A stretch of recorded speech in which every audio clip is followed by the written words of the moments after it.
Bueno, ¿qué les parece si iniciamos? Tenemos dos puntos, que es el regreso a clases ante esta nueva realidad, y un punto número dos, que es un sindicato en su vertiente, pues, como le hemos llamado, un sindicato charro, que no se preocupan por los compañeros, sino que únicamente son un instrumento de control. Yo quería iniciar, Toño, el profe Gustavo, que son los que están ahorita participando, que hiciéramos como una introducción el día de hoy. Hay dos Bueno, para que comenten, compañeros. Como efeméride tenemos el aniversario de la muerte de Pancho Villa, pero también viene el aniversario de la toma de Zacatecas, si mal no recuerdo, es el 23 de julio. Entonces, ¿qué les parece si comentamos brevemente más que nada la toma de Zacatecas? ¿Qué trascendencia tuvo para la historia de México? Y básicamente lo que fue ya ese periodo de la revolución y los bandos en los que estaba dividida ese momento histórico de la revolución. Estaban los villistas, estaban los zapatistas y estaban los carrancistas. Pero ¿por qué estaban divididos? O sea, cosas muy fundamentales desde que Pancho Villa acepta integrarse a la revolución y al grupo de Francisco y Madero, a quien le guardó lealtad desde el principio hasta el final, aunque Francisco y Madero no fuera igual con Pancho Villa, porque cuando estuvo en la cárcel en Lecumberri, el señor Francisco y Madero ni lo sacó de la cárcel, ni siquiera intentó, y ahí lo dejó, ¿no? Y pues casi estaba condenado, no casi, estaba condenado con aquel gran ejército que traía Francisco Villa con la División del Norte, que eran más de 30,000 gentes, era toda una maquinaria de guerra. Pues decide Pancho Villa avanzar a la capital, pero no como se lo proponía Felipe Ángeles, que era el cerebro militar. Pancho Villa, con su tosudez, decide avanzar. Por una parte, Felipe Ángeles le decía de qué modo y que no deberían avanzar en ese tono que lo proponía Pancho Villa, porque le decía a Ángeles que no conocía el terreno. Al menos Pancho Villa no lo conocía. Pancho Villa avanzaba, pero en el montón, con sus tropas. Decía, y vámonos. Entonces el Bajío, ahí pues se enfrenta a las tropas de Álvaro Obregón, y pues Álvaro Obregón le infringe una derrota dolorosa. Prácticamente ahí se cae la fuerza de Pancho Villa. Entonces esto es importante porque Pancho Villa no puede avanzar ya hacia la capital. Es una forma, retrocede, intenta, me parece que si mal no recuerdo, avanzar por el rumbo de Jalisco y regresar también hacia el norte en busca de armas, porque ese fue otro elemento que le causó mucho problema a Villa, porque Carranza tuvo un acuerdo con los gringos y le vendieron parque deficiente. Y aparte, Venustiano Carranza también negoció para que no le vendieran carbón y pudieran mover los trenes de Pancho Villa. Entonces yo quería iniciar con este pequeño comentario, este pequeño recordatorio, porque de aquí vienen luego las fracciones también que van a la convención de Aguascalientes. Sí, está próxima esa convención, y acuérdense que de allí pues nace la Constitución posteriormente, pero ya próxima luego los otros eventos para la Constitución de 1917, donde nace toda la base jurídica social del nuevo Estado mexicano. Artículo 3º, artículo 27, artículo 123, y luego posteriormente de ahí, pues nacen las instituciones como el IMSS, el ISSSTE, ya posteriores, esto es ya hasta los cerca de los 60, ya los 59 por ahí. Entonces, pues con esa efeméride queríamos iniciar para compartirlo. ¿Hasta aquí algún? Pues no, al parecer no hay comentarios, nuestro. Sí está muy Muy bien bien. el recordatorio sobre los sucesos, lo que ya pasó y que de alguna manera pues nos da la personalidad mexicana que tenemos ahorita, que pues desde mi punto de vista el fundamento de lo que fue la revolución a lo mejor se fue fragmentando con el paso del tiempo, al grado que lo que surge después de eso, pues se da un proceso de negociaciones y que termina en situaciones luego políticas y que nos llevan al país que somos ahorita, o el que ha sido hasta ahorita. Sí, Bueno, efectivamente. De ahí, pues tiene ciertas dificultades porque, pues, los más vivales de visión política se apoderan del movimiento. Carranza se hace llamar desde que se integra jefe revolucionario constitucionalista. Álvaro Obregón se le une a Venustiano Carranza y pues son cerebros militares, que son los que vienen los bárbaros del norte, junto con Plutarco Elías Calles, y que pues conforman un poder enorme. Si bien es cierto que a Carranza lo matan muy, muy próximo a este movimiento, pero queda Álvaro Obregón y Plutarco Las Calles y que logran poder bastante tiempecito. Entonces cerramos con esa efeméride, hay mucho que comentar. Quisiéramos entonces avanzar al punto de un regreso a clases. Comentábamos hace un momento que en la historia no nos habíamos enfrentado a una circunstancia como esta, y esta tiene pues algunas implicaciones. Yo creo que la parte pedagógica, la parte didáctica, pues la dejamos para discutirla en el aula, pero sí comentar que esta circunstancia de fin de ciclo y inicio de permite visualizar las grandes diferencias que hay en el sistema educativo nacional. Por un lado, encontramos que un sistema de salud para hacer frente, y que allí están muchos compañeros quedando en la línea. Si bien es cierto que no están dentro del aula, pero son compañeros que están todavía en servicio. Nos agarró cierto el periodo de vacaciones, pero pues tenemos muchas dificultades porque ni siquiera el servicio regular se le está dando a los compañeros. Imagínense en una emergencia mayor. Ya la vivimos con una compañera muy cercana, Toño, tú y yo trabajamos con ella. El día de hoy nos damos cuenta de ese terrible suceso. sí, Otro, desafortunadamente. exacto, Toño. Y el profe Gustavo nos acaba de dar la otra parte de los que vamos a solicitar el servicio y encontramos que está totalmente deficiente. Eso por un lado,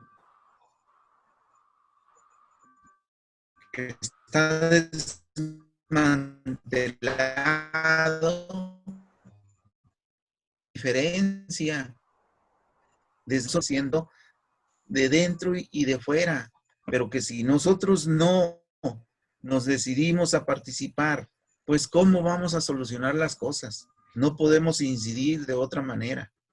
No es posible que estemos en esa indiferencia. Por ello el llamado pues a todos que hagamos conciencia de esa función que tenemos como maestros, pero también como derechohabientes en ese servicio médico.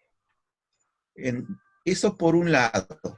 Por el otro lado, como sector docente, ¿en qué condiciones están las escuelas? Cierto, nosotros ahorita no vamos a ir a clase presencial, compañeros. Pero si fuera ya ese regreso de nosotros, ni siquiera la Secretaría es capaz de dar los elementos necesarios para poder mantener la higiene de manera regular en las escuelas. Y eso decimos las escuelas de la ciudad. Imagínense ustedes las escuelas en el medio rural, donde muchas de ellas no tienen ni electricidad ni agua. O sea, ¿a qué circunstancias entonces nos enfrentamos? También nos encontramos por ahí la otra parte de manera malintencionada. Leí yo el oficio ahora el día domingo, el día sábado, que gira la región, que gira la CEDUSAC y que lo hacen luego llegar a las diferentes supervisiones y a las diferentes escuelas, donde dicen que se sancionará a aquellos que estén cobrando o que estén manipulando a las directivas para que cobren las cuotas voluntarias. Qué desvergüenza, decimos nosotros, por parte de la Secretaría, que no tienen otro medio de concientizar a los padres de familia, de concientizar a los directivos o a los directores de las escuelas para empezar. Ajá. Miren, mi opinión va con respecto a, pues ya como lo mencionó el maestro, a esas desventajas que se dan y que de alguna manera nos damos cuenta nosotros de que tienen que ver con los recursos, con la tecnología que no se disponen en igual medida por todos los padres de familia. Y igual como también ya lo comentó el maestro, la disposición de los tiempos del padre de familia no se da en iguales circunstancias de unos niños con otros. Y eso está haciendo muchas diferencias. Porque desafortunadamente si no estamos frente a los niños, nosotros como maestros, con el padre de familia, si el padre de familia no le está pidiendo que haga la tarea y esté revisando que realmente la haga, el niño termina por no hacerla. Y aquí pues también podemos ver que aunque los niños dispongan del medio, la tecnología, no la van a usar con ese fin. O sea, bien nos damos cuenta que pues es con un fin de divertirse, por ejemplo, pues en juegos, por los mentados youtubers, que es donde se la pasan la mayor parte del tiempo los niños. Sin embargo, pues ya tenemos un cierto recorrido, los maestros ya tenemos un poquito de experiencia, puesto que ya iniciamos a finalizar el ciclo, pero creo que donde se va a ver un poquito más de desventaja son de los niños que recién van a ingresar, los niños que van a ingresar, en este caso sería a la primaria, a la secundaria y al bachillerato, o jóvenes que van al bachillerato, dado que pues ya no son maestros que van a tener a su cargo, ya son varios maestros, no se va a dar esa oportunidad que se tiene de la socialización, tanto para las amistades que hacen como para las actividades que se piden también académicamente. Entonces yo creo que sí se va a ver un poquito en dificultad eso, y pues yo creo que la mayor o la mejor opción pues es el apoyo que se pueda dar entre el padre de familia y el maestro para que evolucione un poquito mejor esta situación. Correcto, Toño. Muy bien. ¿Algún otro compañero? Sí, ¿me permite? Sí, adelante, profe. Mire, yo tengo ahí algunas dudas. Por ejemplo, los niños que van a entrar en este periodo, ¿por qué deben de pagar una cuota los padres de familia? ¿Por qué tienen que dar una cooperación si ni siquiera va a ser presencial? Hasta que los niños entren, se deben de reunir a los padres, a lo que es la directiva de padres de familia, y allí el director, la directora, tendrá que exponer sus necesidades si es que entramos a clases presenciales.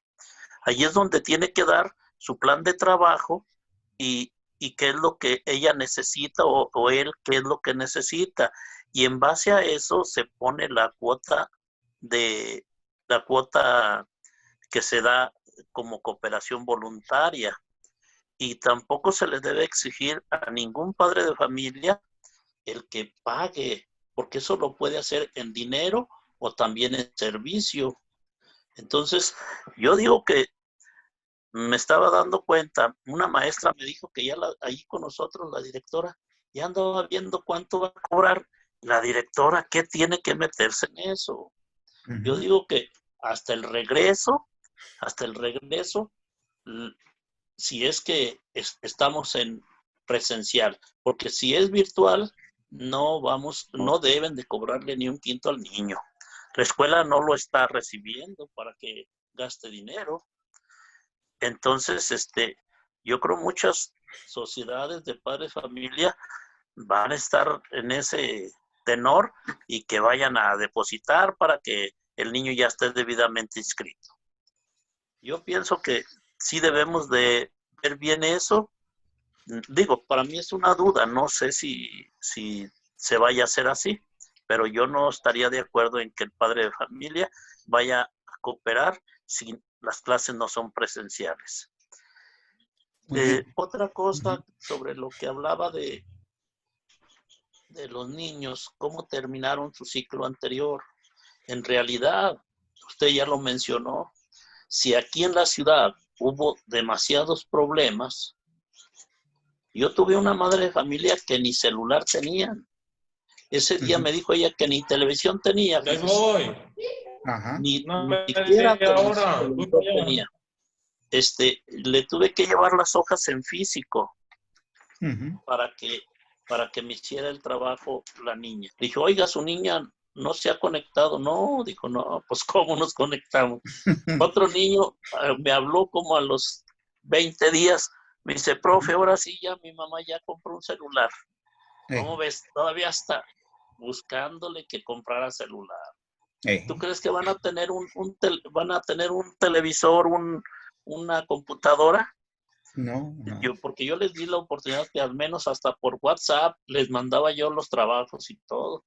Entonces, sí es bien triste. La Secretaría piensa que todos estamos bien y no es así. Es una mayoría sí, pero hay minorías que no, y ellos cómo los vamos a dejar fuera, no los podemos dejar fuera. Esa es mi aportación. Oh, pues vean qué importantes los comentarios que hacen uno que está acá en el terreno de los hechos, porque ellos allá de escritorio hacen y deshacen de la educación, y quienes estamos acá en el banquillo, pues vemos todas esas injusticias.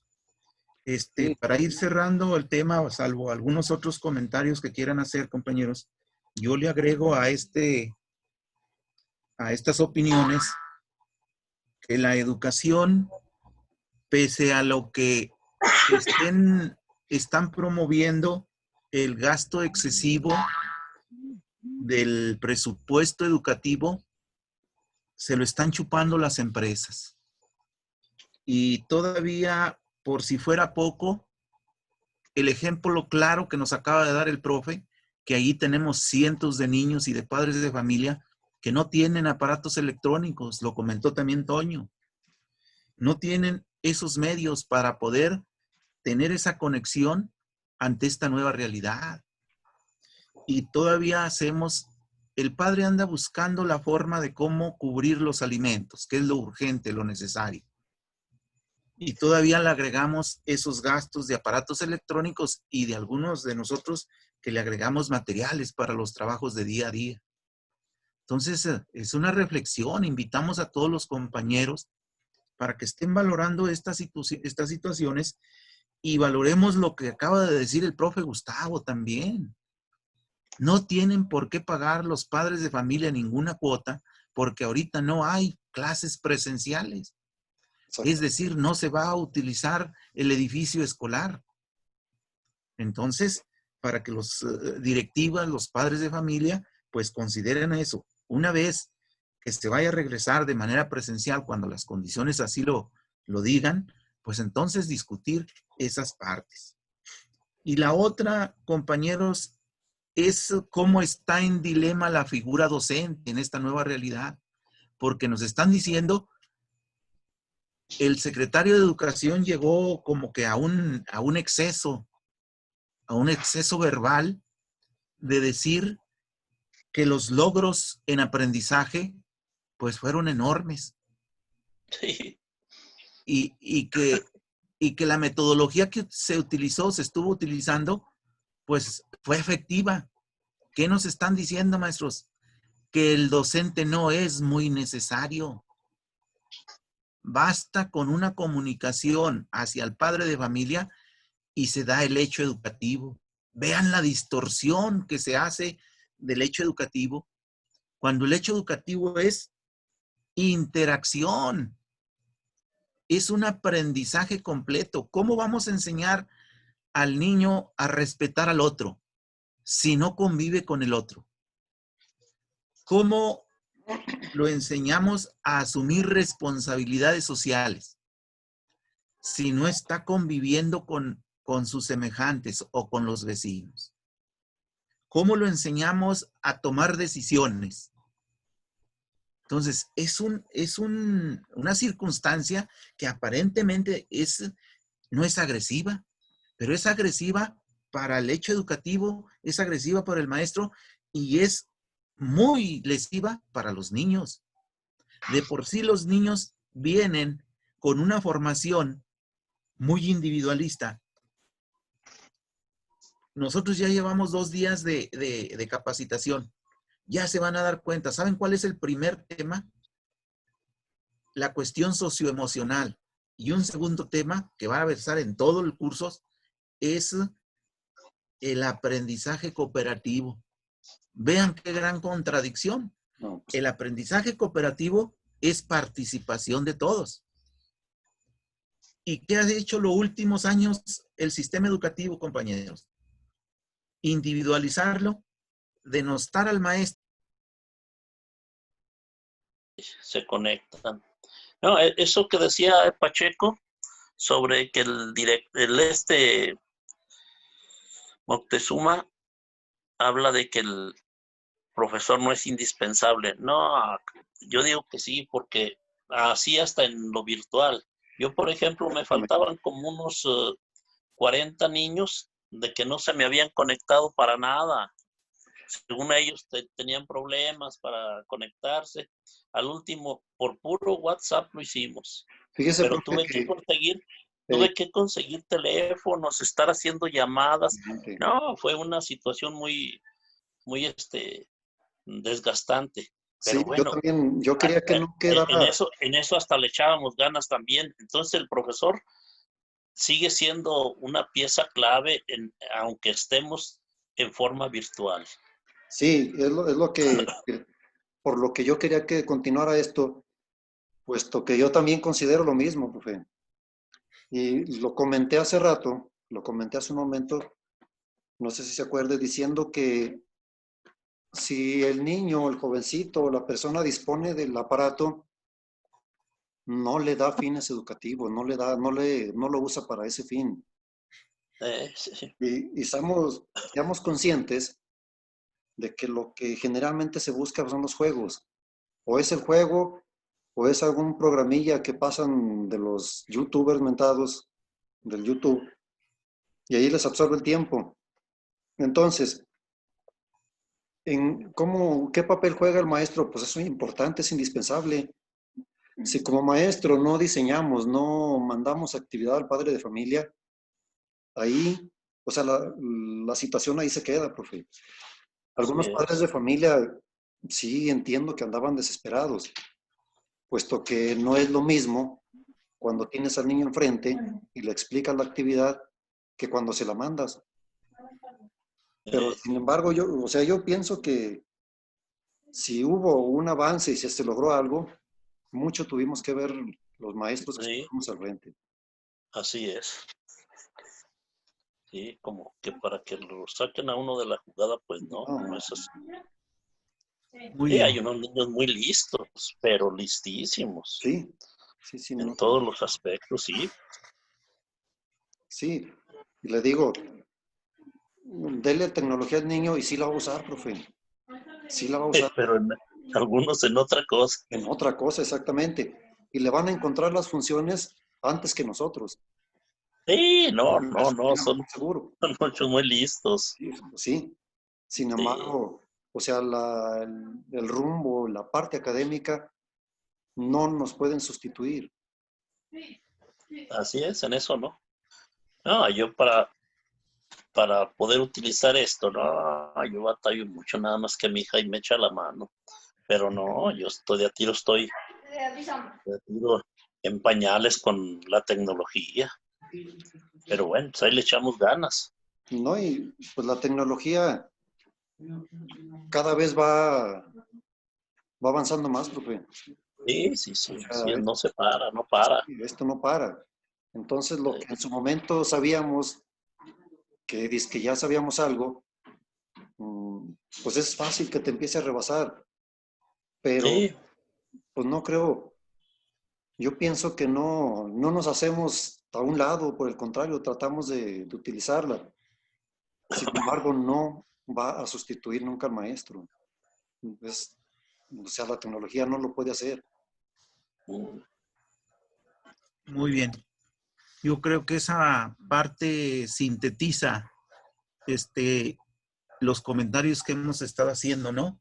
La tecnología no sustituye al maestro, que es una herramienta que le ayuda, que es muy buena, ni quien lo discuta. Sí, sí. Yo creo que aquí hay que darle su justa dimensión, no abusar ni el niño ni nosotros, pero mucho menos la autoridad o los empresarios que nos estén diciendo, no, pues es que esto es lo máximo, aquí está la solución del problema. No, definitivamente no, porque el hombre no es robot, pues.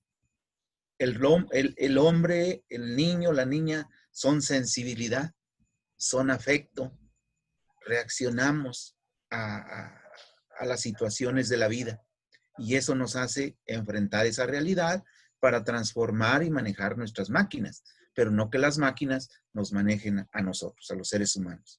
Sí, Nunca. sí, incluso yo creo que entra el padre de familia y pues en esta ocasión no le quedó otra más de que entrarle. Uh-huh. Y es ahí donde yo pienso que, o sea, deberá de haber ese vínculo, ese diálogo fuerte, principalmente con el padre de familia, en el entendido de que no es posible de que facilite el medio, ya sea computadora, celular o lo que pudieran tener, y ándale, ahí haz la tarea o ahí conéctate, sino que estar pendiente tanto del material que se ocupe como del tipo de preguntas o lo que se tenga que estar realizando, ya depende del compañero su forma de trabajo, ¿verdad? Pero Uh-huh. sí le toca mucha parte ya al padre de familia. Ajá. Muy bien. ¿Alguna otra participación o damos pie al otro tema, compañeros? no, sí, nos vamos al otro. Yo Muy creo que bien, miren. El otro tema es el sindicalismo. El sindicato es un instrumento de defensa de los derechos de los trabajadores. Así, de manera muy simple. Aquí lo difícil está cómo hacer un sindicato con esas características que defienda a los trabajadores, porque lo que ha predominado es la ambición, es la corrupción y es el manipuleo entre dirigentes y los empresarios y el gobierno, que vienen siendo los patrones de los trabajadores. compran al dirigente sindical para que les controle a la masa de trabajadores. ¿Cómo los compran? Pues les hinchan las bolsas de dinero. Ejemplos los tenemos a la vista. En el magisterio, nosotros, en lo próximo. ¿Cuáles son esos líderes sindicales con esas características? Que no es solo la corrupción, sino llegan hasta la criminalidad. Pero tenemos a un Jongitud Barrios, ya desaparecido. Pero tenemos una Elvester Gordillo, que duraron cerca de 20 años en el poder. El más reciente fue Juan Díaz de la Torre. Se fue porque lo condicionaron. Si te quedas, te hacemos auditoría. Pero si te retiras, te damos tu libertad. Vean cuál investigación hay para las corruptelas de Juan Díaz de la Torre. Y está ahora incrustado Cepeda Salas. Entonces, esas son ejemplos, pero hablemos de los recientes. En los telefonistas, un señor de apellido Juárez, no recuerdo ahorita el nombre preciso, pero está en los petroleros, este señor Romero de Champs. Y si vamos aquí a lo próximo, ¿conocen ustedes al líder coca-colero, por ejemplo? ¿Conocemos al líder sindical de las maquiladoras? Fíjense nomás, los compañeros de las maquiladoras constantemente van por la calle ellos renegando de sus líderes, porque el líder negocia con el empresario y ya nada más le dice a los trabajadores qué hacer y qué no hacer. Profe Armando, Entonces, tiene la mano levantada, no sé si quiera participar en algo, profe. Perdón con la interrupción. sí, no, adelante. ¿Quién es Toño? Dale la palabra. Sí. ¿Tiene algún comentario? Profe Armando Pinedo.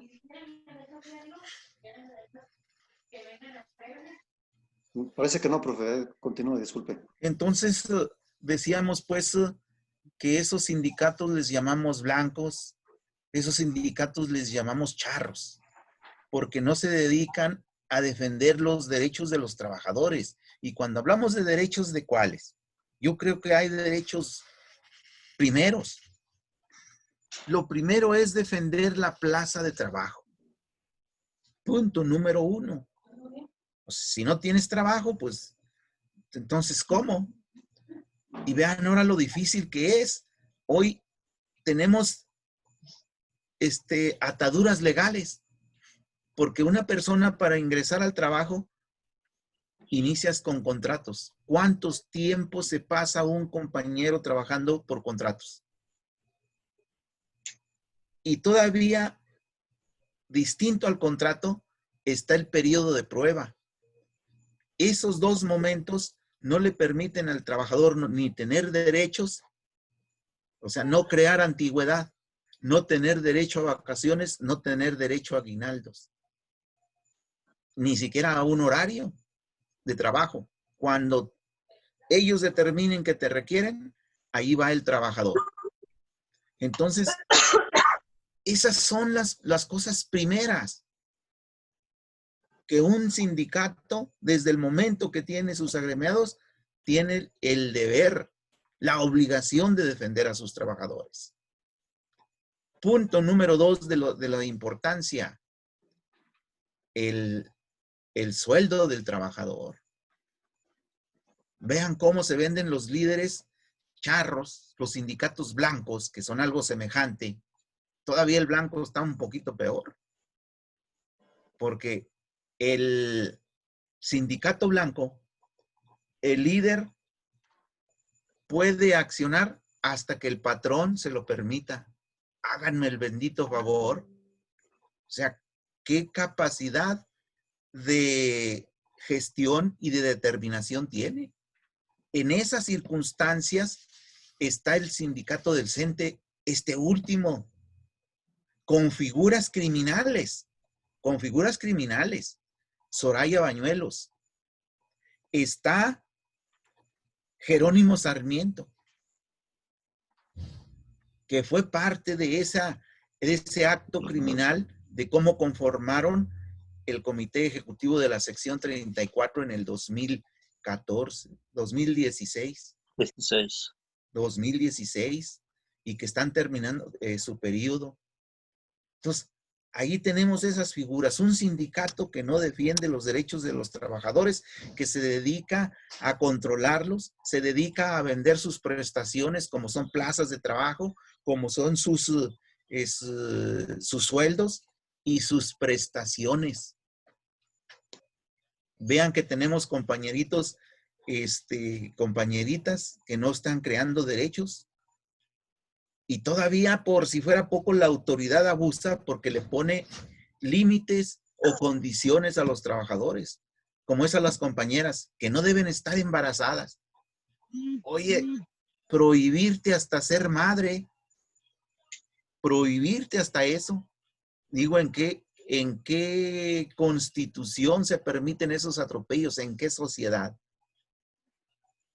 Muy bien, esas son unas características, pero hay otras del sindicato charro. El sindicato charro no sobrevive si no es parte del patrón. No sobrevive si el Estado y sus instrumentos no lo protegen. ¿Cuáles son esos instrumentos? Las policías, compañeros. ¿Cuál es otro? Los recursos que les dan. Vean cómo en el sindicato del CENTE, los charros, constantemente andan comprando voluntades, andan comprando conciencias. ¿A través de qué? A través de las becas, a través de los préstamos, a través de las plazas. Porque no digan que se terminó la corrupción de plazas, que porque vino una reforma. No. Es una porquería, compañeros. Es más, hasta para llegar, bueno, que son plazas, para llegar a los asesores técnicos, pedagógicos. En las regiones hay asesores técnicos pedagógicos que son allegados a los líderes sindicales y a la Secretaría de Educación. ¿Cómo hacen el reparto de plazas? Pues a todos los maestros que se ganaron sus plazas, que se ganan sus plazas en los exámenes, los mandan a las comunidades más alejadas. Y a todos los cuates les dejan las mejores plazas cercanas a las cabeceras municipales o en las cabeceras municipales. De ese tamaño se las gastan, compañeros. Y en el periodo de prueba, que son 2 años y regresas, por ahí te dan tu plaza cerquitas. Y a los demás compañeras los mandan por allá lejos. Entonces tenemos cosas guardadas. Por ejemplo, allí que ya anda Jerónimo Sarmiento placeándose para secretario general. Yo creo que lo vamos a invitar a un debate y le llevaremos las pruebas, y si no, las exhibiremos de manera pública de las arbitrariedades que ha hecho en su función en las contrataciones de plazas. Ahí lo vamos a exhibir. Ahí lo vamos a exhibir, su papel que hizo en el Congreso último, donde están como funcionarios sindicales. Entonces, ahí tenemos otros 2 elementos de cómo sobrevive un sindicato charro. Vive con los recursos que le aporta el Estado y vive con la protección policial del Estado. Hay otro aspecto que es relevante. Ellos son una camarilla de personas que abusan de su poder y permanecen de manera vitalicia en los puestos. Vamos a analizar cuánto tiempo tienen en el poder, en los puestos. Ellos, aunque los manden a correr, ellos lloran si los mandan a una aula. Ahí está, dijimos, Jerónimo Sarmiento. Ahí está otra figura de Valparaíso que se llama Gustavo Quirós, también promocionándose para secretario general. Entonces, ellos permanecen de manera vitalicia en el puesto, tienen más de 20 años fuera del aula, Gustavo Quirós tiene alrededor de 30 años fuera del aula. Pero otro elemento del sindicalismo charro es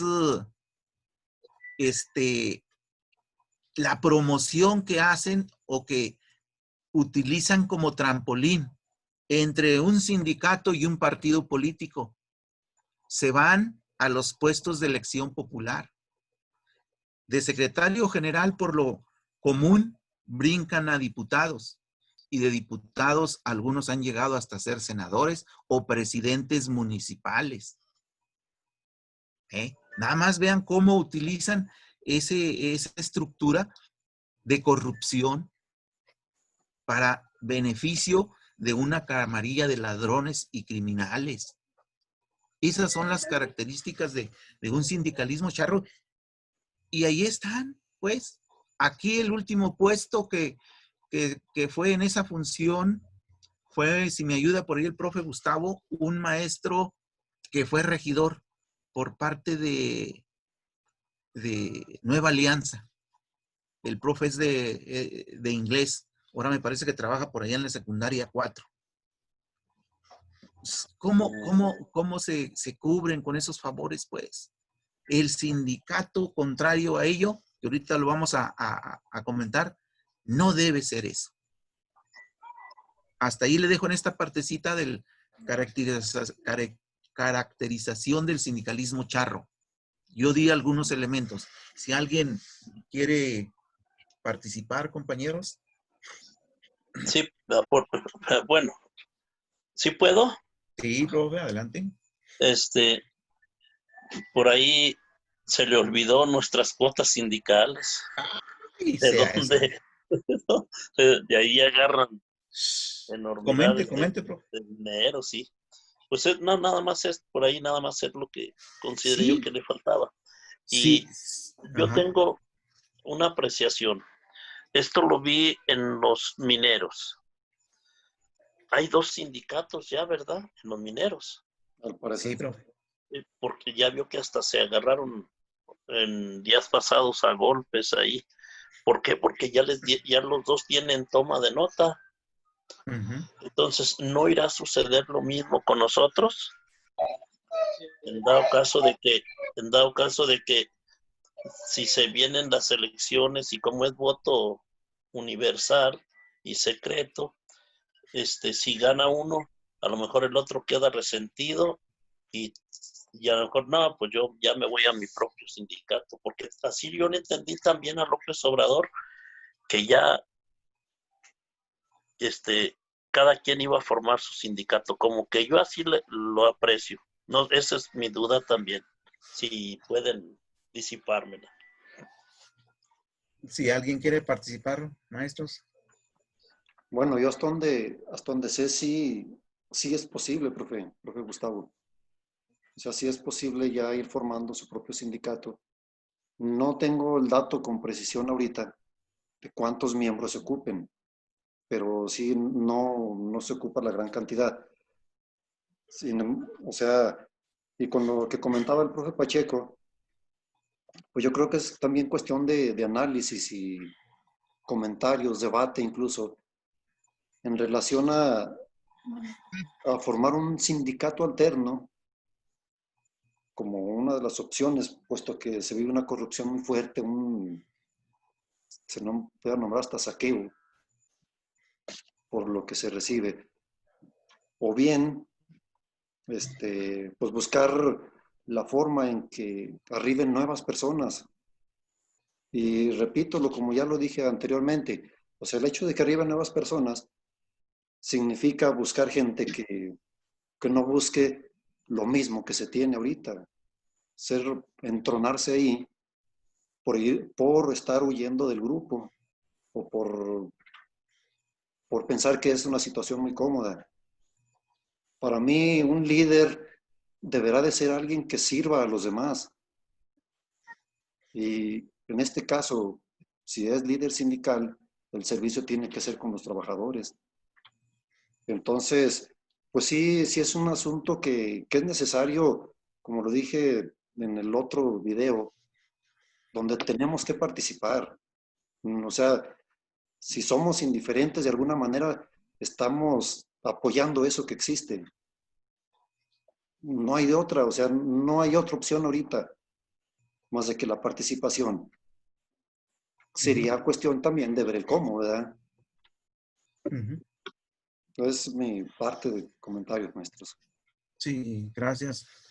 Yo creo que es muy importante lo que comentan cuando dice el profe Gustavo, no, pues es que se nos está pasando las cuotas sindicales.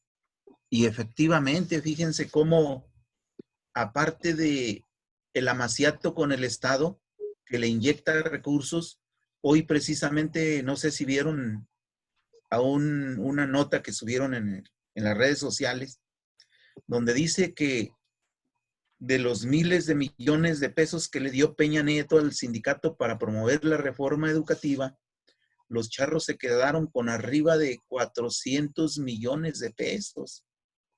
Nomás imagínense el dineral que les dieron. Aparte de esas cuotas sindicales, que esas son libres. Pero lo más grave de ello es que no son auditables. Pero vean que de forma malévola lo manejan. Cuando Peña Nieto en su último periodo persiguió a la primera que le pegó fue a Elbester Gordillo. ¿De qué la acusó? Pues de malversación de fondos del sindicato. Vean cómo ahí se metió, porque como le estuvo poniendo piedras en el camino para su reforma, le puso esas condicionantes, disque legales.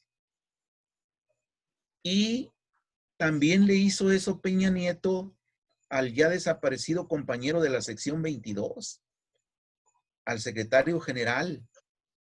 Lo echó a la cárcel también por malversación de fondos o decía que recursos de dudosa procedencia. Pero ¿cómo lo utilizan de manera política y legal para perseguir a los enemigos? Pues es aquí a lo que me estoy refiriendo. ¿Cuándo le han hecho auditoría a Cepeda Salas o a Juan Díaz de la Torre? Bueno, Cepeda ahorita está en el puesto, pero Juan Díaz de la Torre que no está. ¿De dónde salieron esas inmensas fortunas que tienen? Pues nada más cuéntale, no, las matemáticas no tienen falla. Si ganas 8,000 pesos por quincena, ¿cuántos años tienes de servicio? Y de eso sacas tu monto total.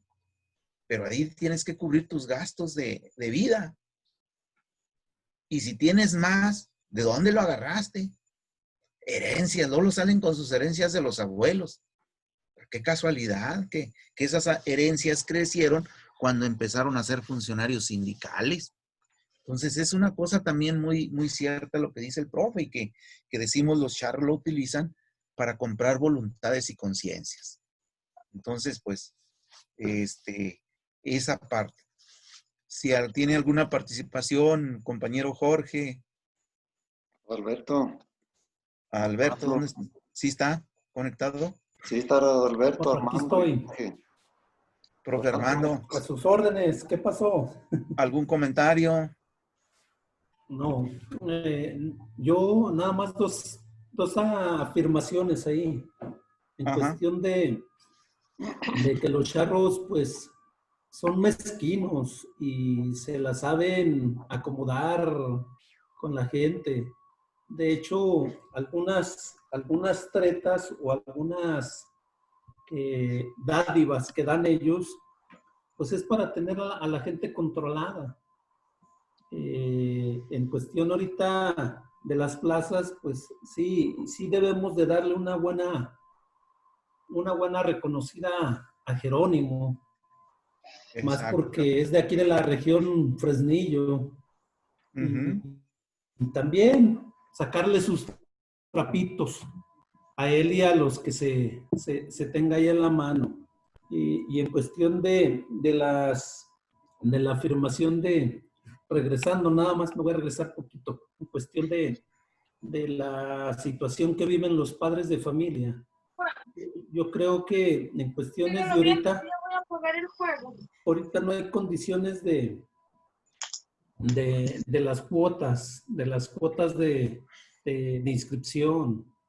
Entonces, ahorita, yo creo que ya ahorita, al momento, hay padres de familia que están inmersos en la mesa directiva o en los grupos, que son representantes de grupos. Pues no, ellos ya más o menos saben el teje y el maneje, y más o menos ellos, en base al reglamento de la Sociedad de Padres de Familia, pues tienen la facultad de decir si se ocupa para gastos de reinicio presenciales, tanto. O sea, ellos